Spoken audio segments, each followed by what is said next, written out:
प्रातः स्मरणीय विश्ववंदनीय संतों के सम्राट सतगुरु कबीर साहिब जी के पावन चरण कमलों में त्रिवार बंदगी करते हुए मेरे मन मंदिर के आराध्य परम पूज्य गुरुदेव जी, अर्चनीय वंदनीय संत समाज, समस्त संत गुरुजन साध्वी बहनें, समस्त संत महापुरुषों के चरण कमलों में त्रिवार बंदगी करते हुए कबीर आश्रम देवरी चैनल से जुड़े हुए समस्त श्रोता बंधुओं, माता बहनों, प्यारे प्यारे नन्हे मुन्ने बच्चों, बुजुर्ग दादा दादियों, सभी को सुबह की हार्दिक शुभकामनाएं हैं। आज का दिन सभी के लिए सुखद एवं मंगलमय हो। सतगुरु कबीर साहिब जी का जो महान ग्रंथ रत्न बीजक है, आज सतगुरु कबीर साहिब जी 74वीं रमैनी में मानव की एकता मौलिक है और भेदभाव करना भ्रमजन्य बात है। इस पर सतगुरु कबीर साहिब इस रमैनी को कह रहे हैं। सतगुरु कबीर साहिब इस रमैनी में बहुत सुंदर बातें कहते हैं कि जब यह जीव देह धारण नहीं किया था, माता के रजवीर्य से मिलकर के इसकी स्थूल देह नहीं बनी थी, तब एक किस अवस्था में था, कैसे देह धारण किया और क्यों देह धारण करता है, इसके बारे में, और मानव की जो एकता है, चाहे वो हिंदू हो, मुसलमान हो, सिख हो, ईसाई हो, स्त्री हो, पुरुष हो, किसी भी मत पंथ संप्रदाय या किसी भी जाति वाला व्यक्ति हो, ये सब बाद में इनकी रचना हुई है। मौलिकता में किसी प्रकार का कोई अंतर नहीं है। तो इस पर से बहुत सुंदर चर्चा इस रमैनी में मैं आपके बीच रखने का प्रयास कर रही हूँ। आइए पहले हम सतगुरु कबीर साहिब जी की इस रमैनी को गा लेते हैं।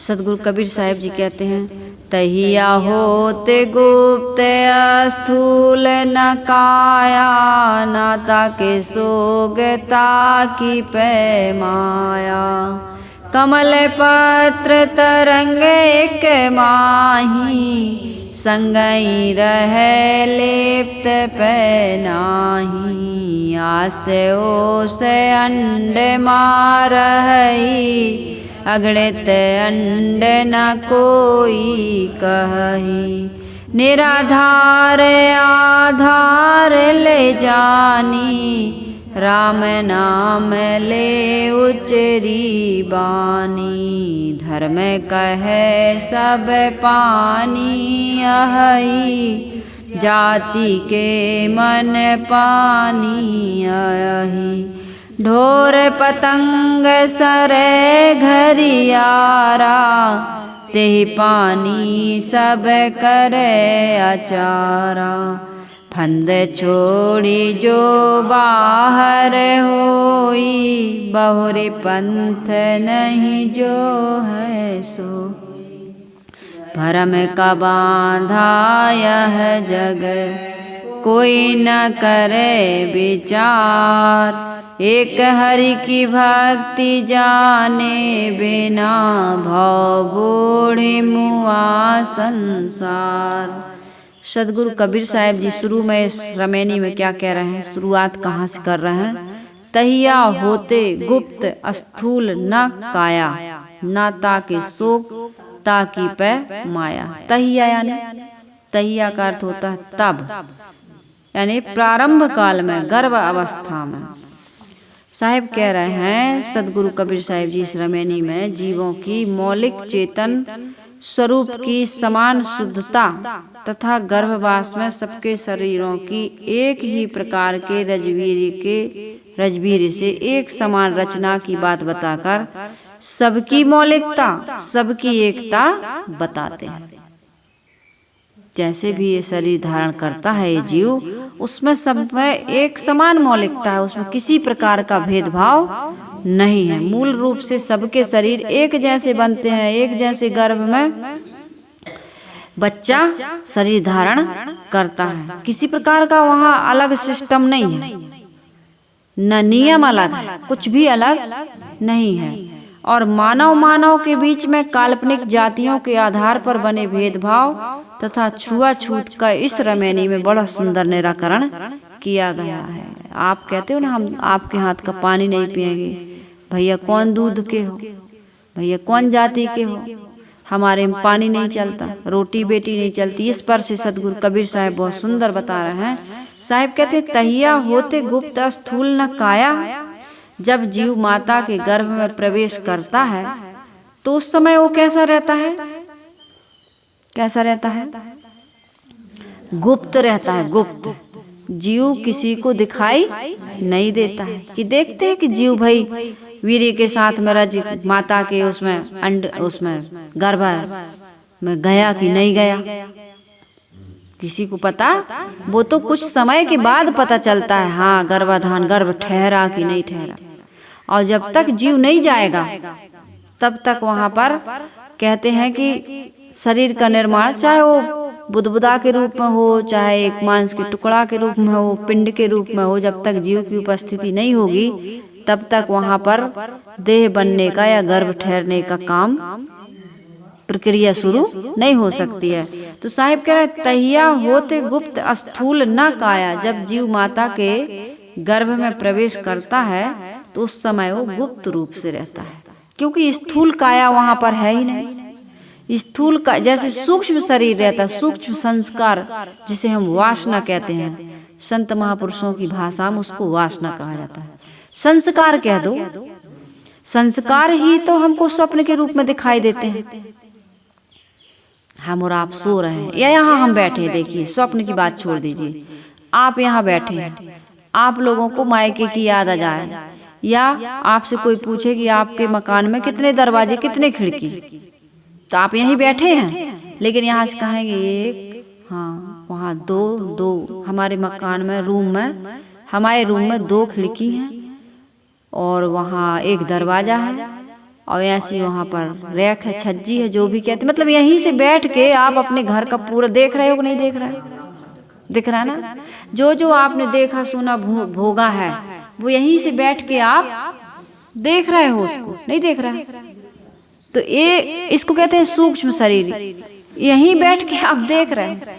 तो इस प्रकार की सूक्ष्म वासना होती है जीव के साथ में, वो स्थूल नहीं, वो स्थूल आकार देना पड़ता। जैसे आपके मन में आया यहाँ बैठे, यार आज तो सुपर डीलक्स चाय बना के अभी जाएंगे तो पीना है, तो मन में तुम्हारी योजना बन गई, पहले तो तुमने बना के पी ली, समझ लीजिए, है ना? आज तो बड़ा खाना है, आज तो अमुक चीज खाना है, पीना है, कुछ भी। तो आप यहाँ बैठे बैठे पहले मानसिक रूप से नक्शा बन गया, पूरा चित्र बन गया, उसके बाद में स्थूल रूप से आप क्रिया करते हैं। सही है ना? इसी प्रकार से हम जो भी कर्म कर रहे हैं आज वर्तमान में, उसका एक संस्कार बन रहा है। जैसे मटर का दाना होता है, उसमें दोनों की दाल बनाओ आप, मटर की चना की, तो उसमें जो छोटा सा एक कण चिपका होता है, चाहे इस वाले में चाहे इस वाले में, आप देखना बिल्कुल इतना सा, वो है बीज। दाल बीज नहीं है। तब तो जब वो उगता है तो दोनों के किसी भी बीज का आप देखिए, दोनों का लेके ऊपर आ जाता है, दोनों की दाल जो है वो भी ऊपर आ जाती है, छिलका भी बाहर, लेकिन वो बीज जड़ बन करके नीचे चला जाता है। तो इसी प्रकार से सूक्ष्म रूप से, बीज रूप से बिल्कुल वो दिखाई देने वाला नहीं, लेकिन उसमें उसी में शक्ति है और उससे सूक्ष्म है जीव। यहाँ का ज्ञान सब सापेक्ष है। यदि आत्मा ना हो तो शरीर खड़ा नहीं हो सकता, और शरीर ना हो तो आत्मा के विषय को भी तुम नहीं समझ सकते। इसलिए किसी गुरुदेव जी कहा करते थे, यहाँ सब कुछ सापेक्ष, निरपेक्ष कुछ भी नहीं, निराधार कुछ भी नहीं। आत्मा तो निराधार है, लेकिन उसको जानना है तो शरीर का आधार लेना पड़ा। अपने आप में तो निराधार है, पृथ्वी जल अग्नि वायु सब अपने अपने गुण धर्मों में अपनी अपनी क्रिया से चल रहे हैं, लेकिन एक दूसरे का ज्ञान प्राप्त करना है तो विजाति तत्वों की आवश्यकता होती है। गर्मी न होती तो ठंडी का कैसे आपको पता चलता? सूर्य न निकलता तो रात का तुमको कि भाई पता कैसे चलता कि रात है, ये दिन निकल आया। तो इस प्रकार से यहाँ सदगुरु कबीर साहिब जी कह रहे हैं कि उस समय, खैर ये चर्चा अलग है, यहाँ साहिब ये बता रहे हैं कि विद्वानों का विचार है कि जीव नर के वीर्य में मिलकर, ऐसा बताया जाता है, साइंस भी कहता है, नर जीव जो है नर के वीर्य में मिलकर नारी के संभोग काल में नारी के गर्भाशय में पहुंचता है और वहां बूंद से क्रमशः पिंड बनना शुरू होता है। जीव गर्भ अवस्था में क्या होता है, सुसुप्ति अवस्था में रहता है। वो जैसे सोए हुए के समान, आदमी जैसे कोमा में चला जाता है, कुछ भी पता नहीं रहता है। ना ताकि सोग ताकि पे माया, ना उसको किसी प्रकार की माया परेशान करती, ना इसलिए वो सुखी और दुखी होता है, कुछ भी नहीं, अचेती अवस्था में रहता है। वहां जीव कोई शोक मोह नहीं करता, परंतु उसके साथ माया तो रहती है। माया क्या है? अब तुम कहोगे भाई शोक मोह नहीं करता, माया नहीं रहती। एक माया रहती है जिसको कहते हैं वासना, संस्कार। उसके कारण से फिर देह बना रहा है। जैसे चाय पीने की इच्छा है तो आपने यहाँ योजना तो बना ली, लेकिन अब देखना पड़ेगा ना, परिश्रम करना पड़ेगा, सामान जुटाना पड़ेगा। चाय केवल पी तो लिए कल्पना में, लेकिन हकीकत में पीना है अब तो साधन की जरूरत पड़ेगी। तो यहाँ पर आगे चल करके शोक मोह का ये वासना कारण बनती है। यह माया के साथ में रहते हुए भी वहाँ कैसे निर्लिप्त रहता है जीव, इसके लिए सतगुरु कबीर साहब जी कह रहे हैं इसी रामायणी में, तहिया होते गुप्त स्थूल न काया, ना ताकि शोक ताकि पे माया, कमल पत्र तरंग एक माही। उदाहरण दे रहा है साहब कि कैसे निर्लिप्त रहता है, जैसे पानी में कीचड़ और पानी की खुराक लेकर भी कमल उसमें लिपायमान नहीं होता है। इसी प्रकार से यहाँ साहब कह रहे हैं कि जैसे कमल है, कमल पत्र का उदाहरण देकर के साहब समझा रहे हैं। सभी जीव गर्भ अवस्था में देह धारण करने के पूर्व एक समान शोक से रहित होते हैं, वहाँ पर शोक नहीं होता है। सभी जीवों का स्वरूप एक समान शुद्ध है, परंतु कर्म के चक्कर में पड़े हुए सभी जीव माया में समान रूप से बंध जाते हैं। और साहब आगे बता रहे हैं, आस ओस अंड में रहे ही। आगे साहब कह रहे हैं, अगणित अंड न कोई कहे, आस है वासना, अंड कहते हैं वीर्य को। हम ओस का अर्थ है यहाँ प्रकरण के अनुसार पिता के रजवीर्य, रज को ले सकते हैं, वीर्य नहीं, रज को अर्थ प्रकरण के अनुसार रज ले सकते हैं। रज होती माता, माता के शरीर में जो रजस्वला होती है ना, रज कहते हैं माता के। तात्पर्य यह हुआ कि जीव वासना के युक्त उस समय माता पिता के रज और वीर्य में रहता है। अब वहाँ पिंड बनाना है उसको, तो रजवश से बच्चा पैदा नहीं होता, वीर्यवश से बच्चा पैदा नहीं होता। दोनों जब मिलते हैं तब वहाँ पर रज वीर्य में जीव पहुँच जाता है पिता के वीर्य के द्वारा। तो रजवीर्य के मूल तत्व को अनेक प्रकार से नहीं कह सकते हैं, सबका एक जैसे होता है। सतगुरु कबीर कह रहे हैं, उन्होंने अन्य जगह भी कहा है, एक बूंद से सृष्टि रची है, इसलिए को ब्राह्मण को शूद्र, ना कोई ब्राह्मण है ना कोई शूद्र, सबका एक बूंद वीर्य से ही शरीर की रचना होती है। बस वीर्य का बूंद चाहिए, वो किसी का भी, पुरुष का, किसी भी जाति का। इसमें जाति की तो बात है ही नहीं, कोई दीवार, कोई भेदभाव है ही नहीं। क्या हिंदू नर नारी के भिन्न प्रकार के रजवीर्य होते हैं? क्या मुसलमान के भिन्न प्रकार के होते हैं? तथा कथित शूद्र या ब्राह्मण के भिन्न प्रकार के होते हैं? सब नर नारियों में एक समान होते हैं। वस्तुतः ये कल्पित वर्ण, जाति और मजहब के अनुसार नर नारियों के रजवीर्य में कोई अंतर नहीं है। यदि नर नारी के रजवीर्य में कोई अंतर होता होगा तो वह केवल शारीरिक प्रकृति के कारण, जिसमें कल्पित वर्ण जाति का कोई प्रयोजन नहीं है। जैसे कोई हष्ट पुष्ट, बढ़िया, मोटा तगड़ा, ऊंचा, गोरा, अलग अलग उनने कही कि इसका बेटा लग रहा है, उसके जैसे लग रहा है, तो इसका भेदभाव है, लेकिन जाति का नहीं है।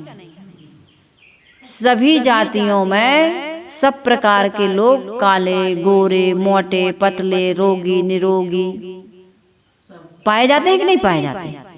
ये तो नहीं कहोगे कि भाई गोरा है तो ब्राह्मण ही है, सांवला है तो क्षत्रिय है, और सांवला है तो वैश्य है, और करिया है बिल्कुल थे, बिल्कुल वो काले इसलिए हो जाते हैं कि भाई आदमी धूप में, खुले आकाश में, असुविधाओं मतलब सुविधा के अभाव में परिश्रम कर रहा है। सुख सुविधाओं में पला हुआ शरीर बड़े आदमी के घर में या ब्राह्मण के घर में या किसी घर में बच्चे ऐसे हो जाते हैं कि यदि एक गरीब के घर में वो पहुंच जाए तो पहचानोगे नहीं आप। ऐसा शरीर सुविधाओं के साधन के अभाव में आदमी का गोरा काला शरीर भी होता है। ये मैं थोड़ा सा बता दूं, इसलिए इससे कोई ये ना कहे कि ये ऊंची जाति वाला है। वो तो आप बढ़िया से शरीर को रखोगे तो जैसे किसी लड़का की नौकरी लग जाती है, नौकरी लड़की की किसी की भी, तो कितना बदल गया, कैसे दिखने लगा, देखो कितना गोरा हो गया, कितना सुंदर। अब तो पहचानते नहीं हम इसको। जो अभी आपके गांव में मजदूरी करने वाला था, करता था मजदूरी, पढ़ते पढ़ते मजदूरी भी करता था, और जाकर के वो ऑफिस में बैठने लगा तो कहते अब तो पहचान में नहीं आता, एकदम पीरो पर गो भैया, ये तो बिल्कुल गोरे नारो दिखने लगो। कहते हैं कि नहीं अपने यहाँ? हाँ, हो गया ना, हो जाते हैं। तो यहाँ पर ये बता रहा है, इससे जाति में किसी प्रकार का तुम ये कहोगे इस जाति का है, तो जाति कहना बिल्कुल झूठ है। गोरे काले स्वस्थ ऊंचे हष्ट पुष्ट रोगी निरोगी होते हैं, जैसा बीज वैसा बच्चा हो जाता है, लेकिन इसमें जाति का कोई प्रावधान नहीं है। साहिब कह रहे निराधार आधार ले जानी, राम नाम ले उचरी बानी, चेतन स्वतः स्वतंत्र होने से वो निराधार है। इसको किसी आधार की आवश्यकता नहीं है। इस शरीर को आधार की आवश्यकता हो सकती है, लेकिन चेतन को आधार की आवश्यकता नहीं है। इसको जाने या न जाने कोई, इसमें कोई नफा नुकसान घाटा जीव का कोई नुकसान नहीं है कि जीव को कोई नहीं जान रहा, वो तो अपने आप में पूर्ण है। तुम कहो कि हम उसको नहीं जानेंगे तो उसका कोई नुकसान है, वो तुम्हारा नुकसान है। ऐसे नुकसान है कि तुम इस मन के चक्कर में आकर के, इंद्रियों के चक्कर में आकर के बार बार वासना बना रहे हो और जीव को दुख दे रहे हो। एक प्रकार से ये शरीर को त्याग ही नहीं पा रहा। शरीर त्यागता तो है स्थूल रूप से, लेकिन इसकी वासना न त्यागने के कारण मुआ है मर जाओगे, मुए की बाजी ढोल नहीं, मरते मरते जग मुआ, मुए न जाना कोई, ऐसा होए कि ना मुआ जो बहुरी न मरना। कबीर साहिब जी ने कहा है कि मरते मरते जग मुआ, मरते तो सब है, संसार के सब लोग मर रहे हैं, लेकिन मरने की कला नहीं जानते। कैसे मरने की कला क्या है? काम तो सब करते हैं, लेकिन एक काम करने की कला होती है, झाड़ू लगाने की कला, पोंछा लगाने की, बर्तन मांजने की, भोजन बनाने की, हर कार्य की एक कला होती है। बिना कला के आप करिए तो उसमें कोई आकर्षण या कोई सुंदरता। एक टेलर है, टेलर तो सब है, लेकिन आदमी नहीं भैया उसी के यहाँ सिलवाएंगे। क्यों? क्योंकि उसमें कला है सिलने की। भाई भजन तो सब गाते हैं, लेकिन नहीं, उनके भजन गाने की एक कला है। समझाते तो सब है, लेकिन भाई इनके जैसे समझाने वाला एक कला है उनकी। तो यहाँ पर मरने की भी एक कला है। मरते तो सब है, कैसे मरिए? ऐसा होए के ना मुआ जो बहुरी न मरना होए। ऐसा मरो एक बार कि तुम्हें दोबारा फिर मरना ना पड़े। ये ऐसा कैसे मरोगे? जीते जी आप जो जानहु जग जीवना, जो जानहु सो जीव, पानी पचाबहु आप ना तो पानी मांगना पीऊ। सबसे पहले अपने स्वरूप को पहचानो और इस संसार में जीने की कला जानो। जीने की कला क्या है? स्वरूप की पहचान क्या है? तुम अजर अमर अखंड नित्य सनातन शाश्वत हो। तुम्हें जन्म मृत्यु के चक्कर में तुम्हारी ये वासना डाल रही है। अब ऐसा जीवन जियो इस संसार में कि कोई आसक्ति, कोई राग, कोई द्वेष, कोई ममता, कोई मोह न बने, और यदि बन गया है तो उसको नष्ट कर दो। ये है जीने की कला। जीवन संसार में सब जी रहे हैं, लेकिन जीने की कला नहीं जान रहे। जैसे आपने किसी से कर्ज ले लिया, अब ऐसा कमाई करो कि जो लिया था वो तो चुका दो, इतनी मेहनत करो और आगे लेना ना पड़े, नहीं तो फिर तुम कर्जदार बन जाओगे, है ना। इसलिए इसमें यही बता रहे हैं सदगुरु कबीर साहब कि इस संसार में यदि तुम निराधार होना चाहते हो, निराधार आधार ले जानी, राम नाम ले उचरी बानी, तो तुम्हें करना क्या होगा कि आज वर्तमान में ऐसा जीना होगा कि मरकर फिर से देह धारण, ये जन्म मरण के चक्कर से मुक्त हो जाओ। मैं चेतन, यह मुझे अनुभव होता है, मैं जड़ नहीं हूँ, इसीलिए तो मरना नहीं चाहता हूँ, बूढ़ा नहीं होना चाहता हूँ, जर्जर नहीं होना चाहता हूँ। कहाँ चाहती हूँ ना, चाहता हूँ साहेब। अब क्या करें, शरीर बिल्कुल नहीं चल रहा। मन तो बहुत करता है, ये खाएं पिए, ये देखें, वहाँ जाएं, आपसे मिलें, कई प्रकार का मन होता है, लेकिन साधन अब शिथिल हो गया, जीर्ण छीण हो गया। मैं देखता हूँ कि एक दूसरा देहधारी सामने खड़ा है, वह भी मेरी तरह चेतना व्यक्त करता है। तब मैं उसकी देह के आधार में ही उस निराधार चेतन का अनुमान करता हूँ जो उसमें अपनी चेतना प्रकट कर रहा है। मतलब निराधार आधार ले जानी, जो निराधार ये चेतन जो है वो आधार किसी देह के आकार से ही हम उसे जान सकते हैं कि ये जीव है। अच्छा, यहाँ इतने सारे जीव हो मान लीजिए, हमें पता थोड़ी चल रहा, लेकिन जितने लोग अपन बैठे हैं, अपन कह रहे हैं या मच्छर है, मक्खी है, देह के आधार में जो भी, देखो कितने जीव आ गए, अपन कहते नहीं, यहाँ बहुत सारे जीव आ गए, लेकिन देह नहीं है उनकी। इसलिए साहब कह रहे निराधार आधार ले जानी। निराधार तो है वो, लेकिन आधार के बिना उसको जाना नहीं जा सकता है। निराधार आधार लेकर के ही जान सकते। राम नाम ले उचरी वाणी, अर्थात इसी चेतन को हम राम भी कहते हैं, और वही है राम।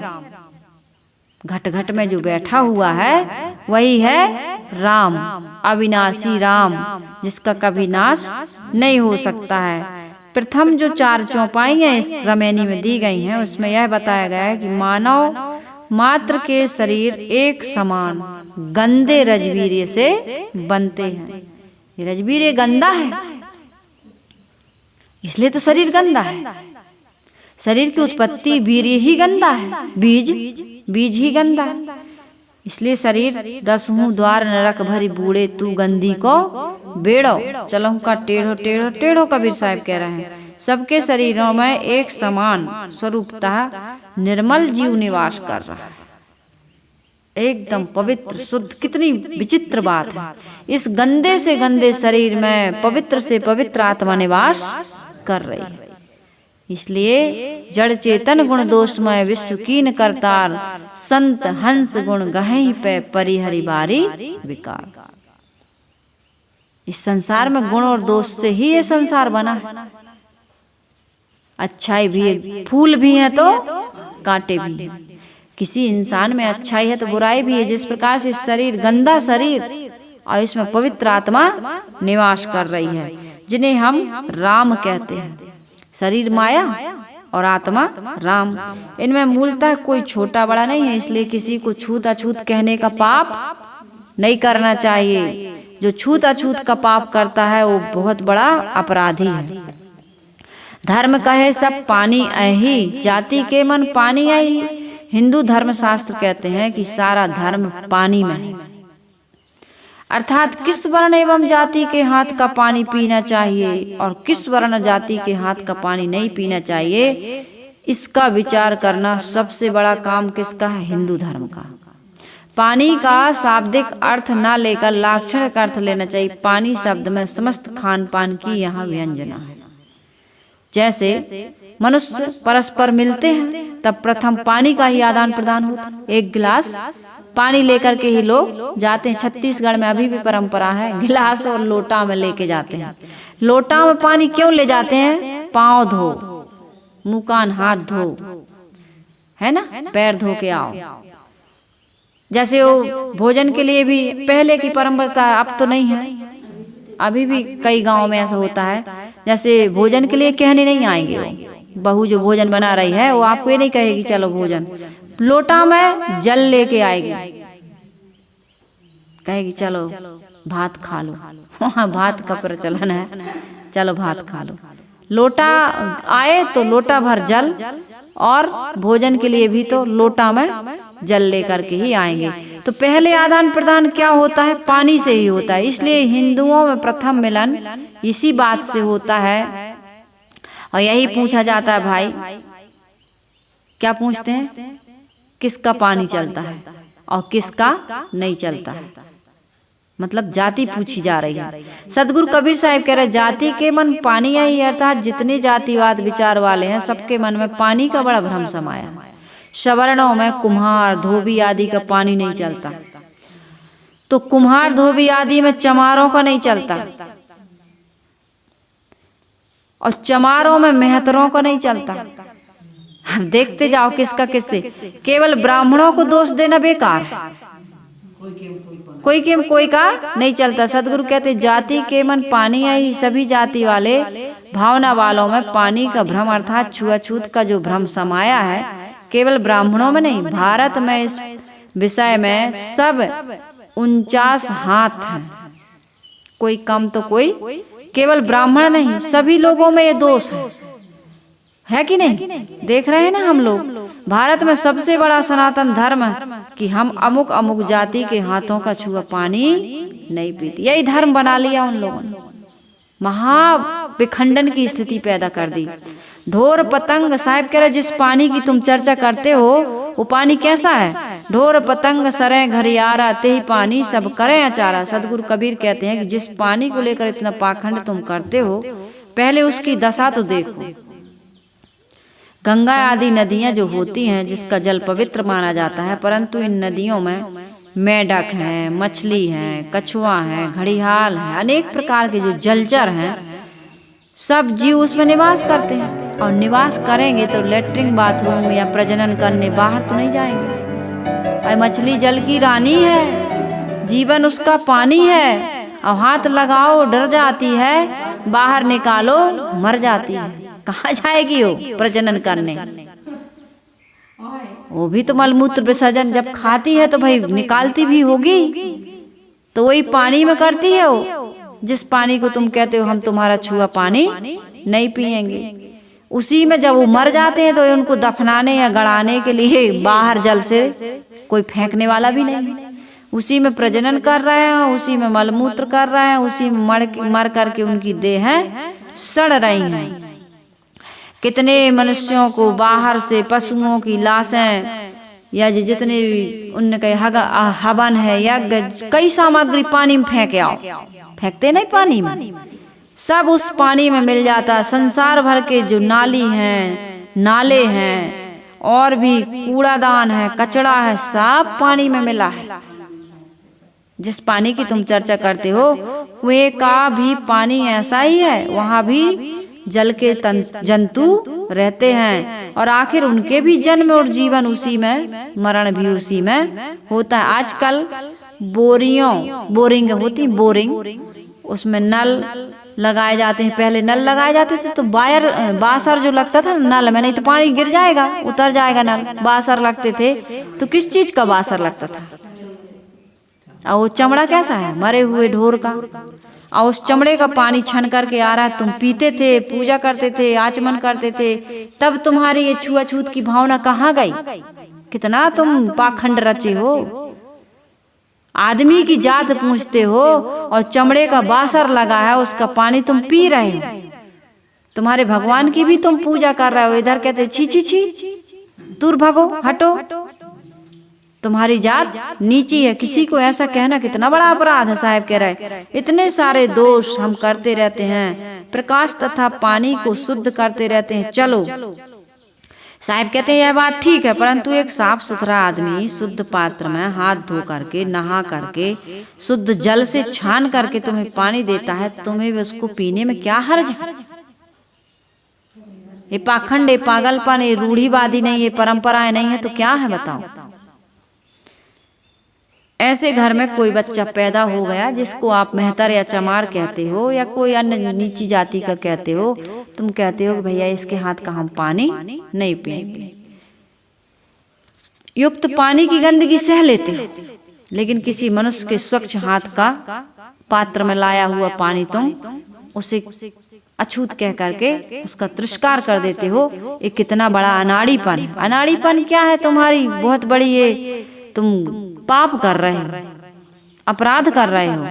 सदगुरु कबीर साहब कह रहे हैं पशु है, पतंग है, घड़ियाल आदि हैं, जितने भी जीव जंतु हैं सब सड़ के गंगा के जल में मिल जाते हैं। गंगा में तो खारी डालने जाते हैं।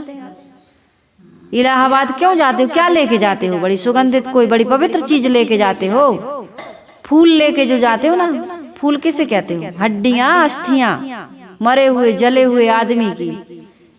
और तुम कहते हो कि हम गंगा जल को लेकर के धार्मिक पवित्राचरण कर रहे हैं, और पवित्र मनुष्य द्वारा छू जाने के डर से उससे तुम दूर भागते हो। तो तुम्हारी ये नादानी, भोलापन, ये पागलपन, ये तुम्हारा पाखंड किस दिन बंद होगा? साहिब कह रहे फंद छोड़ी जो बाहर होई, बहुर पंथ नहीं जो है सोई। मनुष्यों को जन्मजात ऊंच नीच मानना, उनमें छुआछूत मानना, यह सब मिथ्या अहंकार का एक जाल है। इस जाल को तोड़ करके जो इससे बाहर निकल जाता है वह इस रास्ते की तरफ कभी नजर उठाकर देखता नहीं। तुम उसमें विवेक नहीं कर रहे, इसलिए इसमें पड़े हुए। जिस दिन ये बात तुम्हें समझ में आ जाएगी। मैं पहली बार गुरुदेव जी से मिलने गई तो गुरुदेव जी यही बता रहे थे सत्संग में कि ये बताओ, तुम नहा के आए और तुम्हें किसी नीच जाति वाले ने छू लिया तो तुम अपवित्र हो गए। तो नीच जाति वाला बड़ा हुआ कि तुम बड़े हुए? प्रभाव तो उसका ज्यादा कि तुम अछूत हो गए। तुम्हें छूने से वो पवित्र नहीं हुआ तो तुम्हारा पावर कम है ना।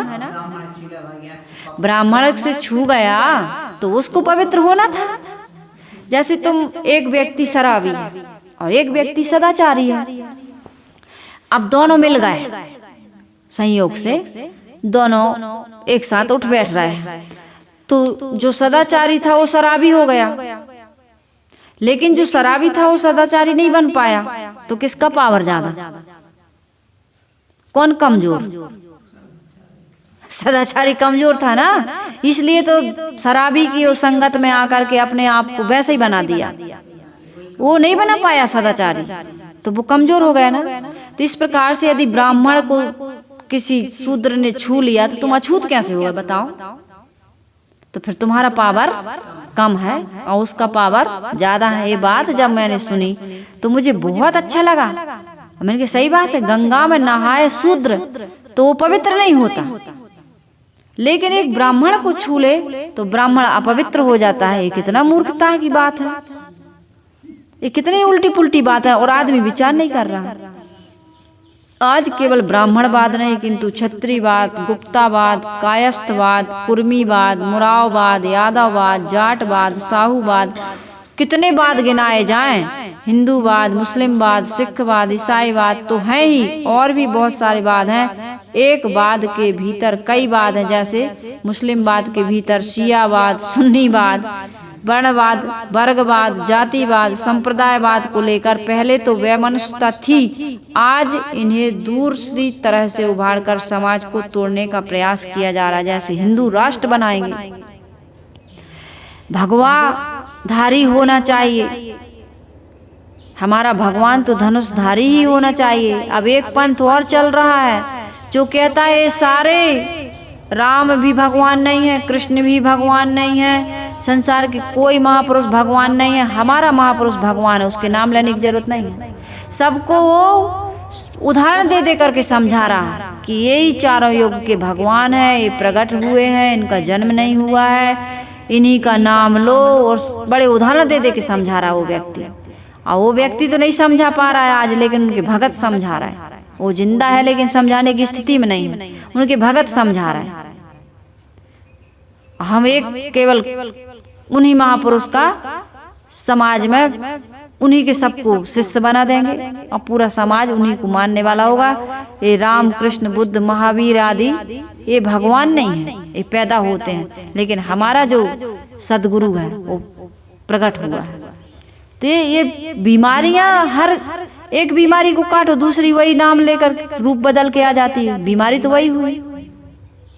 ये नहीं समझ रहे हैं कि ये संसार को चलाने वाला कोई व्यक्ति नहीं है, एक शक्ति है जो सभी तत्वों में निहित है। पृथ्वी, जल, अग्नि, वायु, ये चार तत्वों में अपना गुण धर्म, अपनी शक्ति, अपना स्वभाव, अपनी क्रिया है, और उससे संसार चल रहा है। किसी की भी देह हो बिना रजवीर के, बिना माता पिता के वो पैदा नहीं हो सकती, शरीर बन ही नहीं सकता। शरीर बनने का एक नियम है।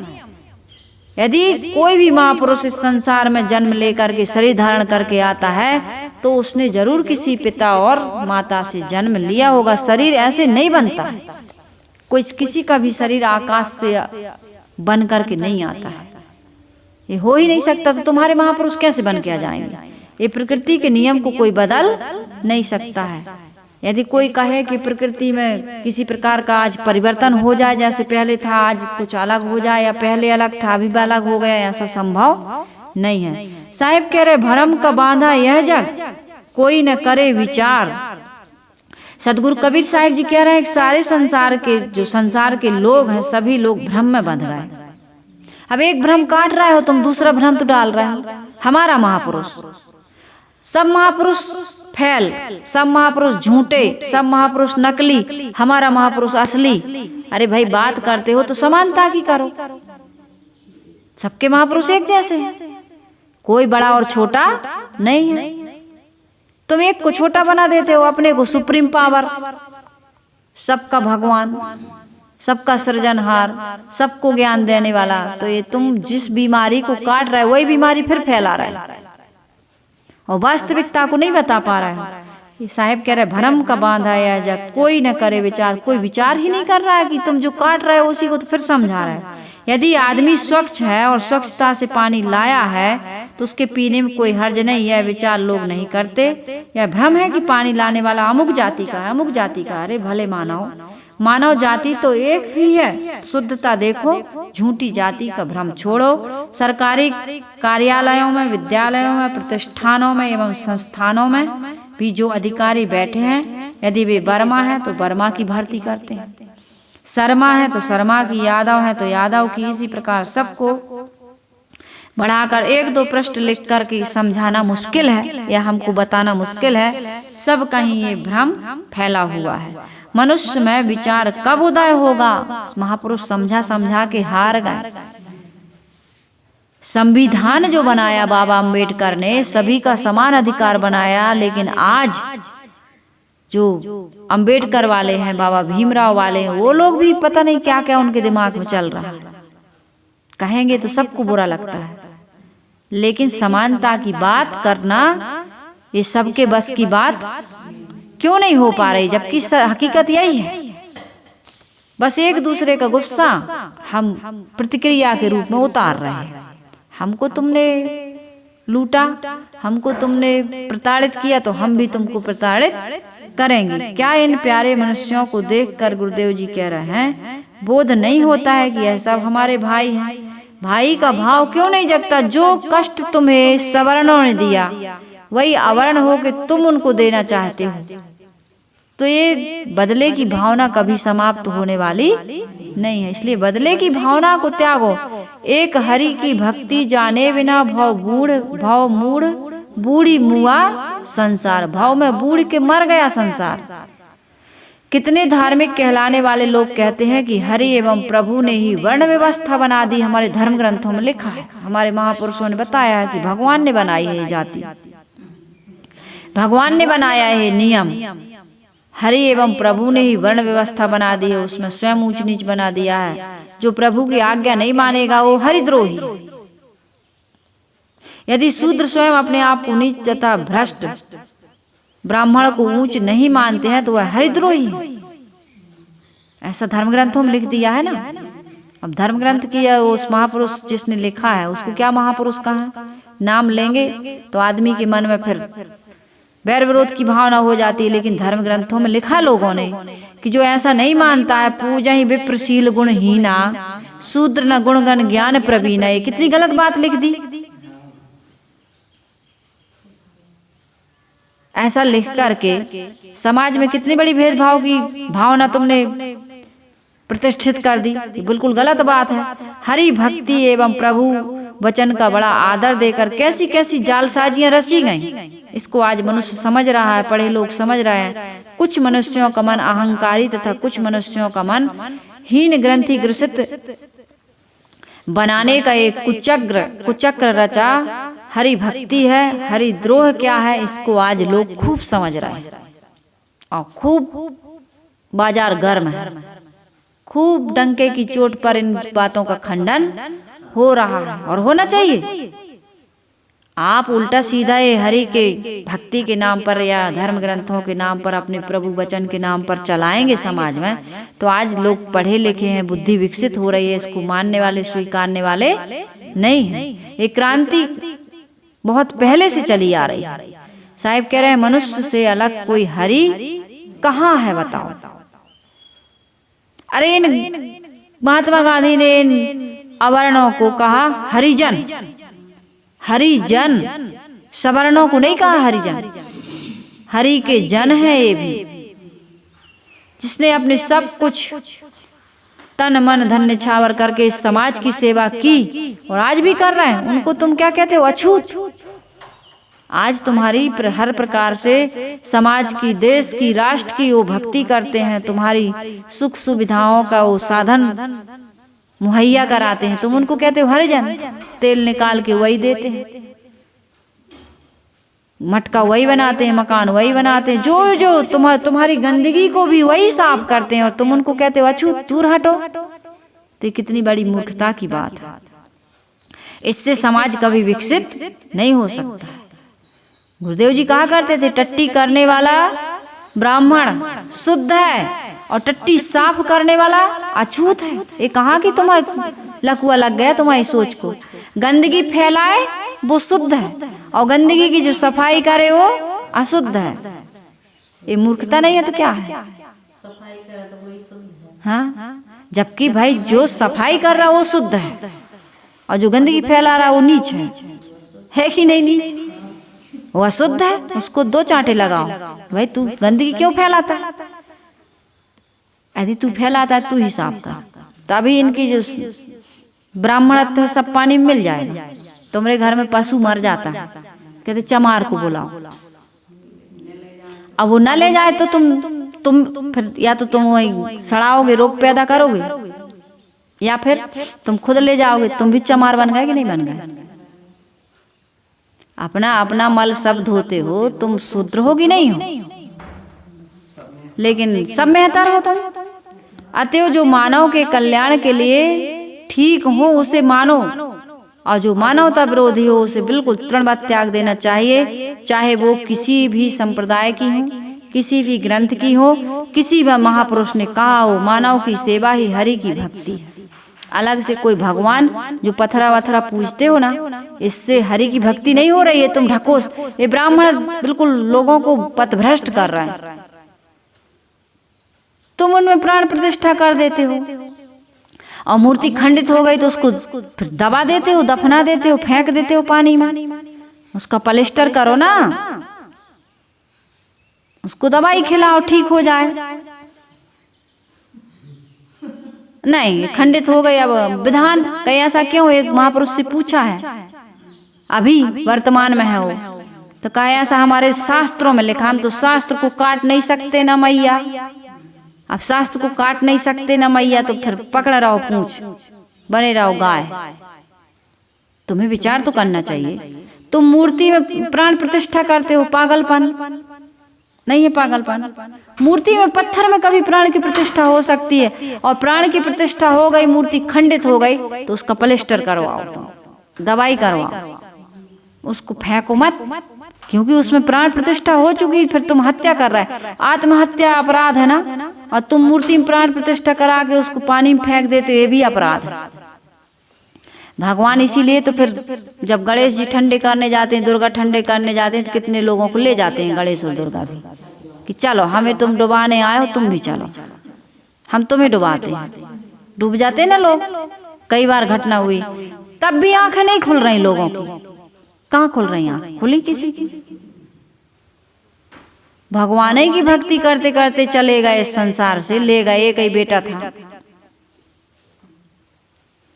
तब भी से आदमी की आंख नहीं खुल रही। मानव में ऊंच नीच की भावना का विष फैलाकर, छुआछूत का पाखंड रचकर, मानव के साथ दुर्व्यवहार करके तुम हरि की भक्ति नहीं कर सकते हो। तुम हरि के द्रोही हो।